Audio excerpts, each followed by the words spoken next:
As you near finishing a project, the number of tracks and plugins can push the limits of your system. Track freeze function in Ableton can help resolve these CPU-related issues. So let's take a look and see how to use it.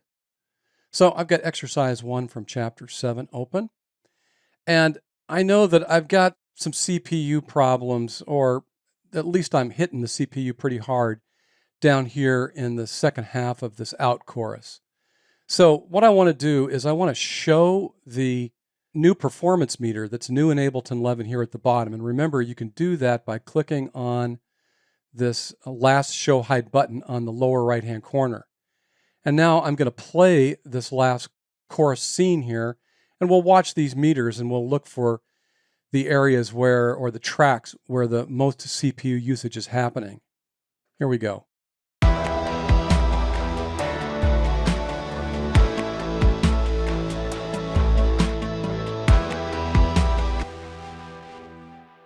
Okay, so everything looks pretty much okay here, except we're really seeing it light up this ugly piano track.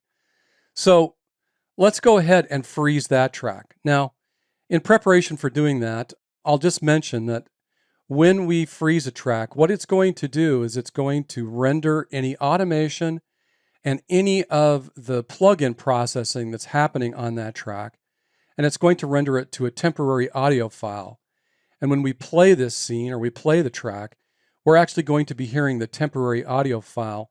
And by doing that, we're going to relieve all of that processing that is taking place to run that through the plugins on the track. So let's go ahead and let's right-click on the track nameplate, and let's choose Freeze Track from the contextual menu. Now this can take a minute most times. I've already done it once just to prepare it for it, but just beware that it might take a minute to actually do that. So a track that's been frozen, when you look down in device view, you'll see like this translucent blue curtain that's been pulled across, and you'll notice that I can't grab any of the controls and move them anymore. Similarly, if I choose one of the clips on the track and look at it here in clip view, that same curtain has been pulled across the MIDI notes and across any of the controls on the track. So in addition to not being able to make any changes, just note that any of the clips on the track won't respond to any changes of tempo.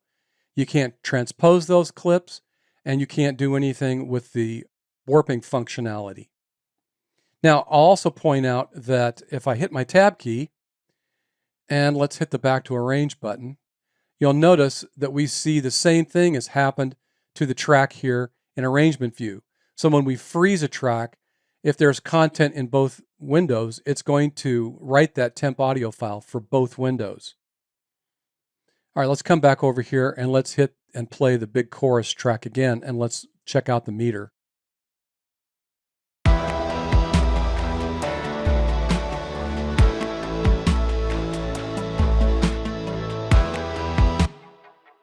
Okay, so we can see now that the ugly piano track really isn't causing any CPU overload. We've got a little bit on the marimba bass track and on the sine bass track, and so we might consider freezing those tracks at some point. But at this point, we're good on this track. Now, at a later point, we might need to make changes. There might be a wrong note, or we might want to adjust some of the processing that's taking place. Well, we can do that. All we need to do is go back up to the track nameplate and right-click and choose Unfreeze Track from the contextual menu.